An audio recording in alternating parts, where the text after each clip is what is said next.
5 जगह है वृंदावन के आसपास की जो आप जा सकते हैं अपनी फैमिली के। अब ये सखा है भगवान के, इनको यहाँ पे बैठा दिया था कि जो भी मेरा भक्त दंडौती परिक्रमा करने आए आप उनकी यहाँ बैठ के हाजिरी लगाना। बाबा रहते थे यहाँ पर ही यानी खेलते थे बचपन में। गिरिराज महाराज जी का दान घाटी मंदिर है और ठीक उसके सामने आपको ये वाला परिक्रमा मार्ग नजर आएगा।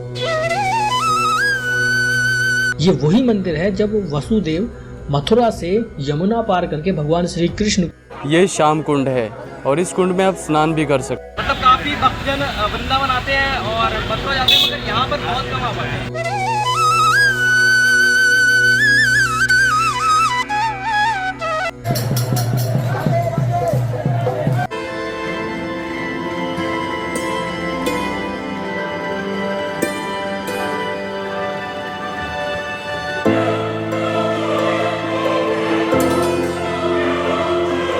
ओम कृष्णाय वासुदेवाय हर हरे परमात्मने प्रणतत क्लेशनाशाय गोविंदाय नमो नमः। 5 जगह है वृंदावन के आसपास की जो आप जा सकते हैं अपनी फैमिली के साथ या फ्रेंड्स के साथ। तो ये हमारी लिस्ट में फर्स्ट नंबर है, उसका नाम है रमन रेती। आओ गाइस तुम्हारा करते हैं दर्शन।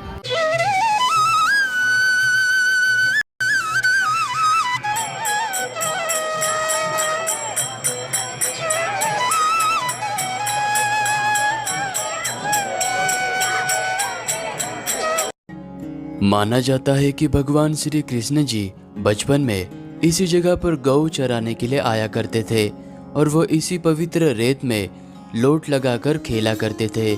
यह जगह भगवान श्री कृष्ण जी की क्रीड़ा स्थल हुआ करती थी। यहाँ के कण कण के वातावरण में आपको भगवान श्री कृष्ण जी का एहसास होगा, क्योंकि यहाँ की ये रज भगवान श्री कृष्ण जी के चरण को छू चुकी है और इस जगह पर बहुत ही दूर दूर से भक्तगण आते हैं। यहाँ पर छोटे से लेकर बड़े तक हर कोई भगवान श्री कृष्ण जी का स्मरण करते हुए इस रेत में लोटन लगाता है और छोटे बच्चों की तरह सभी यहाँ पर रेत में खेलते भी है।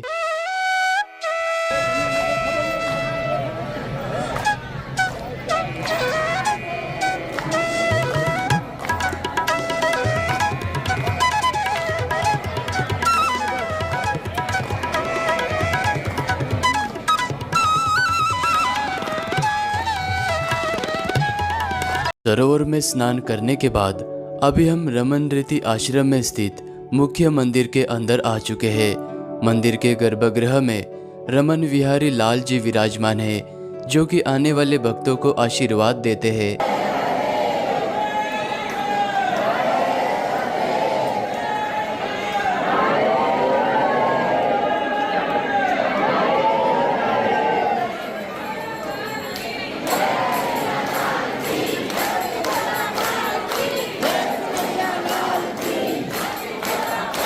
मंदिर के पास में आपको ये हाथी नजर आएगा। ये हाथी आने वाले भक्तों को आशीर्वाद देता है और मंदिर में जो सुबह और शाम को जो आरती होती है उस आरती में स्वयं हाथी शामिल होकर आरती कराता है। और यहाँ पर साधु संतों के पीछे पीछे ये हाथी पूरे रमन रेती आश्रम की परिक्रमा भी करता है।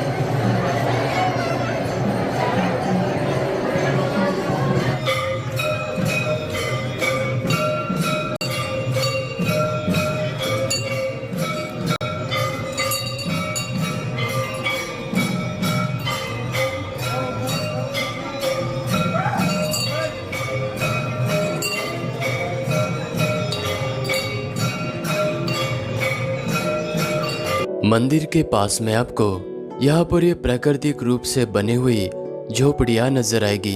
इन झोपड़ियों में जो सांसारिक जीवन से त्याग ले चुके हैं साधु संत आज भी इन झोपड़ियों में रहते हैं। और यहाँ पर दीवारों पर आपको भगवान श्री कृष्ण जी के बाल लीलाओं का चित्रीकरण देखने को मिलता है।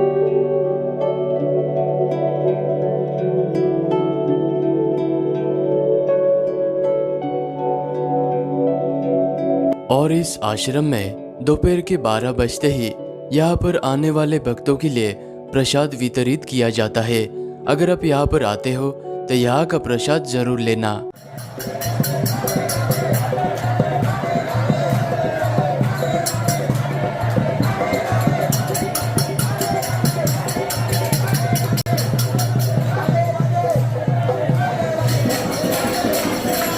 तो गाइस अगले नंबर पे आती है हमारी ये आज की मेन जगह इसका नाम है गोवर्धन पर्वत। और यहाँ पर भाई ये रोड पे, मेन रोड पे ही मंदिर है। मतलब काफ़ी भक्तजन वृंदावन आते हैं और मथुरा जाते हैं, मगर यहाँ पर बहुत कम आ पाते हैं। तो मैं आपसे बोलूँगा कि आप यहाँ भी आ सकते हैं, मतलब यहाँ पर भी टाइम स्पेंड कर सकते हैं, यहाँ पर आप परिक्रमा कर सकते हैं। जैसे आप मेरे अगर पुराना ब्लॉग देखोगे तो उसमें परिक्रमा कर रहा हूँ मैं। 18 किलोमीटर की एक लंबी परिक्रमा है और 5-6 किलोमीटर की एक छोटी परिक्रमा है। तो आप आइए और जरूर आइए भाई।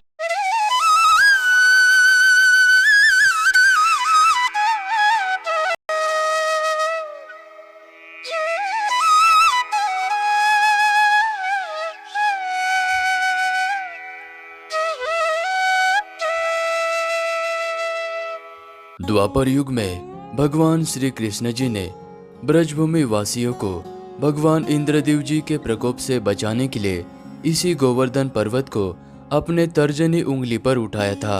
और इस गोवर्धन पर्वत को गिरिराज पर्वत भी कहा जाता है। और इस पर्वत के परिक्रमा मार्ग पर आपको राधा और श्याम कुंड जैसे अन्य बहुत सारे दर्शनीय स्थल भी देखने को मिलते हैं। आज की इस ब्रजभूमि की यात्रा में हम गोवर्धन पर्वत के संपूर्ण 7 कोस यानी कि 21 किलोमीटर की परिक्रमा करने वाले हैं।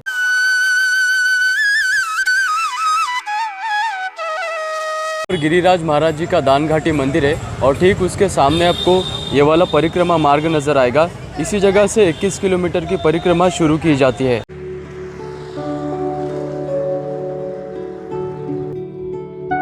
परिक्रमा करते वक्त तब आपको वहाँ पर और एक रास्ता नजर आएगा जो कि अंदर की तरफ गोवर्धन पर्वत की तरफ वो आता है, तो उस वाले रास्ते से भी आप परिक्रमा कर सकते हैं।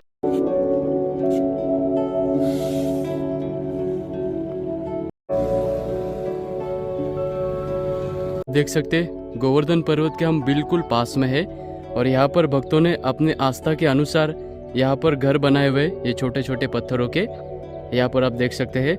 और अभी हम ये राजस्थान की सीमा में पहुंच चुके हैं। गोवर्धन पर्वत का थोड़ा सा हिस्सा राजस्थान के सीमा में भी आता है।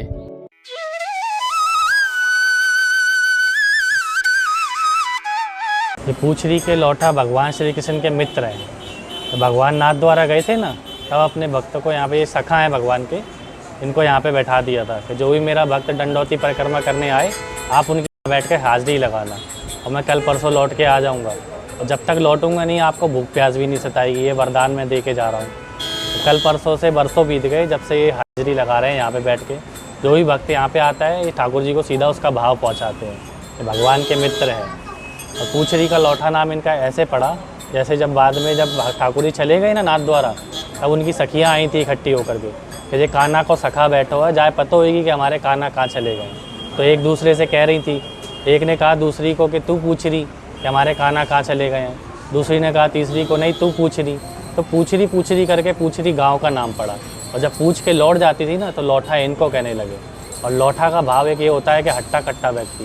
ये ठाकुर जी के मित्र हैं मधुमंगल नाम के। भगवान के 8 मित्र हैं, उनमें एक मधुमंगल हैं, ये वही हैं। यहाँ पे ठाकुर जी की प्रतीक्षा कर रहे हैं। इनको कह गए थे कि हम कल परसों लौट के आएंगे। अब जब कभी भी ठाकुर जी की कल परसों होगी, ये जब तक बैठे हुए हैं देखते हैं कब कल परसों होती है, जब तक ये हाजिरी लगा।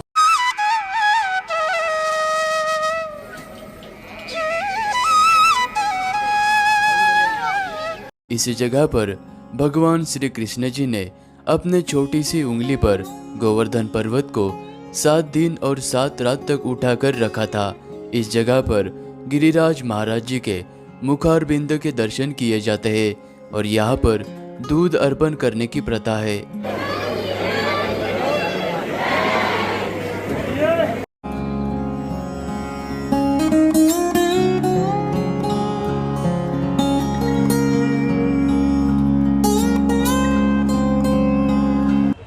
लगभग 12 से 13 किलोमीटर की परिक्रमा करते हुए हम वापस से गोवर्धन पहुंच चुके हैं। वहाँ पर आप देख सकते हैं, वहाँ पर बोर्ड लगा हुआ है छोटी परिक्रमा प्रारंभ। यहाँ पर आप देख सकते हैं छोटी परिक्रमा का बोर्ड लगा हुआ है। इसी जगह से छोटी परिक्रमा शुरू होती है जो कि 10 किलोमीटर की है, लेकिन हम हमारी 21 किलोमीटर की परिक्रमा यहाँ से जारी रखते हैं। चलिए,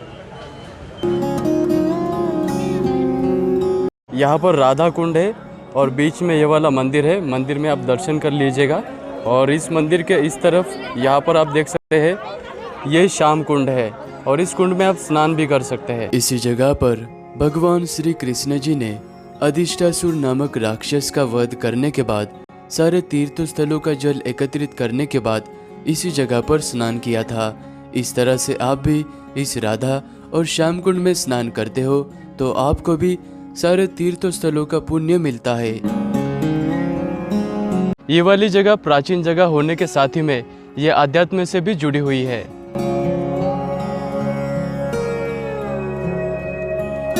परिक्रमा का ये आखिरी पड़ाव है, लेकिन अभी तक हमारी 21 किलोमीटर की परिक्रमा पूरी नहीं हुई है। तो चलिए मंदिर में चलकर दर्शन करते हैं।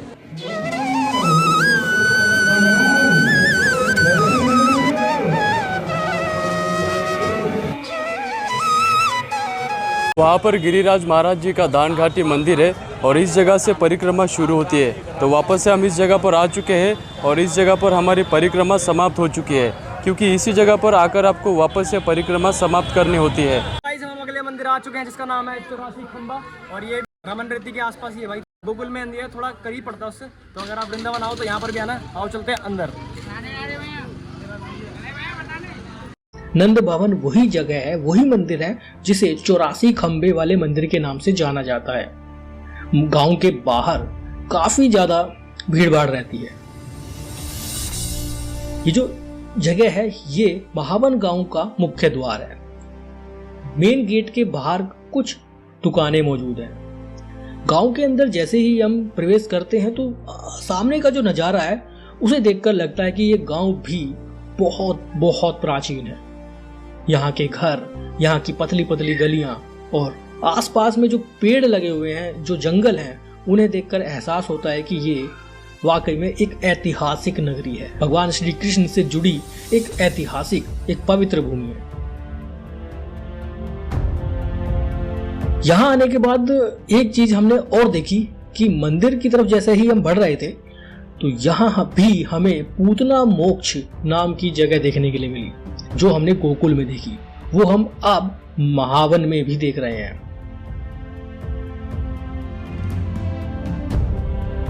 जब यहाँ के कुछ पंडा पुरोहितों से हमने बात की तो उन्होंने हमें बताया कि यही वो भूमि है जहाँ भगवान श्री कृष्ण ने पूतना को मोक्ष प्रदान किया था। चलिए आगे बढ़ते हैं और आपको लेकर चलते हैं मुख्य मंदिर की ओर। मुख्य मंदिर की ओर जाने वाले रास्ते में कुछ इस तरह की दुकानें बनी हुई हैं, जहां पर आप भगवान श्री कृष्ण के लड्डू गोपाल रूप की काफी सारी चीजें खरीद सकते हैं। यहाँ भी रोजाना हजारों लोग दर्शन करने के लिए आते हैं। छोटी छोटी पतली पतली सड़कें यहाँ बनी हुई हैं। आसपास बहुत पुराने घर बने हुए हैं। महावन गांव में जब से हम आए हैं तो यहाँ और गोकुल में हमें यही अंतर देखने के लिए मिला कि गोकुल गांव को काफी बड़े स्तर से सजाया गया है, लेकिन यहाँ ऐसा नहीं है।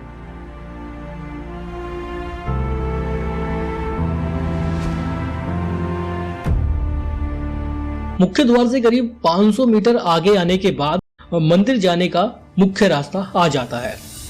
मंदिर के आसपास लगे पत्थरों पर लोगों के नाम लिखे हुए हैं। इस वक्त हम मुख्य मंदिर के ठीक बाहर मौजूद हैं। इस जगह को नंद भवन के नाम से जाना जाता है। यहाँ के लोगों का मानना है कि यही भगवान श्री कृष्ण का असली घर है। सामने एक बहुत प्राचीन पीपल का पेड़ बना हुआ है जिसकी लोग परिक्रमा करते हैं। चलिए अंदर चलते हैं और आपको दिखाते हैं वो 84 खंबा मंदिर, जिसके बारे में कहा जाता है कि अगर आप यहाँ आकर उन खंभों को गिनने की कोशिश करेंगे तो आप नहीं गिन पाएंगे, या तो आप एक खंबा कम गिनेंगे या फिर एक खंबा ज्यादा गिन देंगे। ये मुख्य मंदिर है 84 खंबा मंदिर। मान्यता यहाँ भी यही है कि यहाँ भगवान श्री कृष्ण ने अपने बचपन के 11 साल 1 महीना और 22 दिन बिताए थे। अभी मैं आपको मंदिर के अंदर ले चलता हूँ। सामने लिखा हुआ है 84 खंबा। यहाँ कैमरा चलाने में कोई भी रोक टोक नहीं है, इसीलिए मैं आपको पूरा मंदिर अंदर से दिखाऊंगा कि भगवान श्री कृष्ण का घर आखिर दिखता कैसा है। ये वो 84 खंबा मंदिर है। अभी हम मंदिर के अंदर हैं और सामने ही एक मुख्य मंदिर है जहाँ भगवान श्री कृष्ण के बाल रूप के दर्शन करने के लिए लोग पूरे देश भर से आते हैं। ये वो खंबे हैं जिनको बोला जाता है कि ये भगवान श्री कृष्ण का असली घर है। और अभी आप दर्शन कीजिए भगवान श्री कृष्ण के। खंभों पर भगवान श्री कृष्ण से जुड़ी बहुत सी लीलाएं दर्शाई गई हैं और पत्थर जगह जगह से टूट चुका है, गल चुका है। वास्तव में देखने के बाद तो हमें यही लगता है कि ये मंदिर हजारों साल पुराना है। यहाँ पर लगे पत्थर, यहाँ पर मौजूद 84 खंबे देखने से एहसास दिलाते हैं कि ये वास्तव में हजारों साल पुराना है। मंदिर के ठीक बाहर आते हैं तो मंदिर के ठीक पीछे की ओर एक और दरवाजा है। सामने जो आप गेट देख रहे हैं उसके ठीक पार यमुना है, यानी दूसरी पार मथुरा है, और इधर मंदिर के बाईं ओर गर्भगृह मंदिर मौजूद है। ये वही मंदिर है जब वसुदेव मथुरा से यमुना पार करके भगवान श्री कृष्ण को लेकर आए थे, तो इसी गर्भगृह मंदिर में उन्हें लाकर रख दिया था। और गोकुल में खुशियां मनाई जाने लगी कि नंद बाबा के घर लल्ला का जन्म हुआ है। तो गाइस थोड़ा और ट्रैवल करके अब हम आ चुके हैं दाऊजी महाराज मंदिर, जो कि स्थित है बलदेव में, और इस गाँव है बलदेव। और आपको बहुत अच्छा लगेगा, यहाँ का एनवायरनमेंट बहुत अच्छा है भाई। आओ चलते हैं अंदर। मथुरा से 21 किलोमीटर दूर ब्रज मंडल की पूर्वी छोर पर स्थित है दाऊ जी का अलौकिक मंदिर।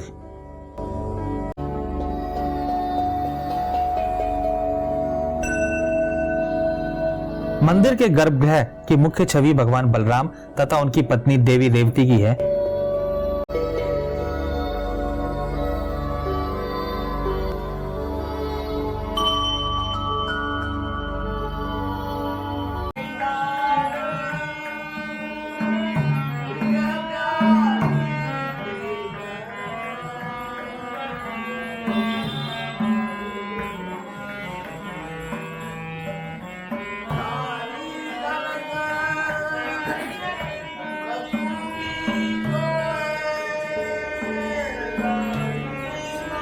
मंदिर की कुछ ही दूरी पे एक विशाल सागर है जिसे क्षीर सागर के नाम से जाना जाता है। ऐसा माना जाता है कि भगवान का मूल प्रतिमा यहीं से ही मिली थी। इस पावन मंदिर में दाऊ जी, मदन मोहन जी तथा अष्टभुज गोपाल के श्री विग्रह विराजमान है। जहाँ दाऊ जी ने इस कलयुग में अवतार धारण किया था और अवतार धारण करके भक्तों को अपने शिव विग्रह के रूप में दर्शन दे रहे हैं तथा आनंद के रूप में सभी भक्तों की मनोकामना है उसको पूर्ण कर रहे हैं। दाऊ जी का जो प्रागट्य इसी वट वृक्ष के नीचे जो आप देख रहे हो, ये वट वृक्ष है, इसी वट वृक्ष के नीचे दाऊ जी का प्रागट्य हुआ था। आज से 550 साल पहले ये एक विद्रुम वन के नाम से जाना जाता था। विद्रुम का मतलब होता है भयानक, विद्रुम माने होता है भयानक। ये पूरा क्षेत्र जो है विद्रुम वन बहुत भयानक वन था। नंद बाबा के टाइम की गाय थी, उनमें से एक गाय का वंश ऐसा था जो नंद बाबा के गाय के टाइम से थी, तो वह ऐसा करती थी, इस वट वृक्ष के नीचे स्वतः ही अपना दूध दोहन कर जाती थी। इस चीज़ को कल्याण देव जी तो देखते थे नित्य, क्योंकि वो तपस्या करते थे, तो देखते थे कि कोई गाय जो है वो इस वट वृक्ष के नीचे स्वतः अपना दूध दोहन कर जाती है। तो जब वहाँ पता पड़ा गोस्वामी गोकुलनाथ जी के यहाँ कि भैया ये श्यामा गाय का दूध कहाँ जाता है, तो उन्होंने अपने ग्वाले से पूछा कि भैया ये जो श्यामा गाय है ये दूध नहीं देती है, क्या तुम इसका दूध चुरा लेते हो? तो जो ग्वाला था उसने हाथ जोड़ के सीना गोकुलनाथ जी से निवेदन किया कि हे प्रभु, मैं कभी ऐसा नहीं कर सकता हूँ, लेकिन आपने जब मुझको इस बात से अवगत कराया तो मैं इसको देखूंगा, इसकी तपास करूंगा कि इसका दूध जाता कहाँ है। तो एक दिन उस ग्वाले ने पूर्ण रूप में नज़र उस गाय पर रखी तो देखता है कि गाय स्वतः आके अपना दूध दोहन इस वट वृक्ष के नीचे कर रही है। तो दूसरे दिन उसने जाके गोस्वामी गोकुलनाथ जी को बताया कि हे प्रभु, ये गाय स्वयं ही अपना दूध एक वट वृक्ष के नीचे दोहन कर जाती है। तो गोस्वामी गोकुलनाथ जी स्वयं यहाँ पधारे, उन्होंने आदेश दिया कि आप इन संतों से पूछो। तो गोस्वामी कल्याण देव जी को तपस्या से जगाया गया, तो उनसे पूछा गया कि भैया ये गाय हमारा नित्य यहाँ दोहन करती है, ये क्या यहाँ कुछ देव है या क्या है? तो कल्याण देव जी ने उनसे हाथ जोड़ के निवेदन किया कि हे प्रभु, मैं यहाँ पे तपस्या करता हूँ और मैं नित्य देखता हूँ कि ये गाय यहीं पे दूध दोहन करती है। गोस्वामी गोकुलनाथ जी ने इसको यहाँ को खुदवाया, इस जगह को खुदवाया। तो खुदवाने के 7.5 हाथ नीचे खुदवाने पर श्री दाऊ जी का शिव विग्रह प्रागट्य हुआ। बोलो श्री दाऊ जी महाराज की जय। तो साथियों, ये है हमारी ब्रजभूमि यात्रा का तीसरा दिन और हम पहुंच चुके हैं अपनी लास्ट डेस्टिनेशन, जो कि है बहुत ही अंडररेटेड भाई, नंदगांव, जो मथुरा से ठीक 50 किलोमीटर दूर है। और यहाँ पर ही नंद बाबा रहते थे, यहाँ पर ही खेलते थे बचपन में। एक बात है, वैसे थोड़ा प्राइवेट मंदिर और देख सकते हैं काफ़ी अच्छा नज़ारा है यहाँ का। और अभी आरती का टाइम होने वाला है। हाँ, आरती का टाइम होने वाला है, काफ़ी भीड़ लगी हुई है।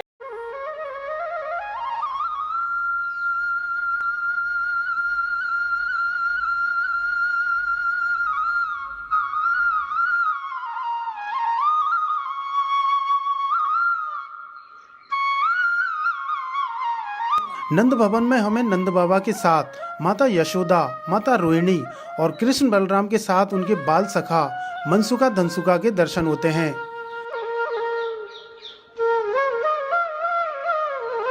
भवन की दीवारों और छत पर भगवान श्री कृष्ण जी की विभिन्न लीलाओं को दर्शाते हुए कई चित्रण दिखाई देते हैं। इस दृश्य में दिखाया गया है कि किस तरह से बेलवन में कृष्ण बलराम धेनुकासुर का वध कर रहे हैं।